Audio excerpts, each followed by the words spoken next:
No tak som pri magnólii, dnes je 17. apríl. Nádherne je rozkvitnutá. No, krásne rozkvitnutá. To je také nádherné, keď sa človek na ňu pozerá. Až do oblohy hore. No a teraz sem tie kvietky. Tak. A zase tu. Nádherné.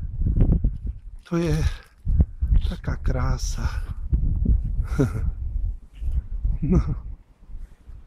Hej.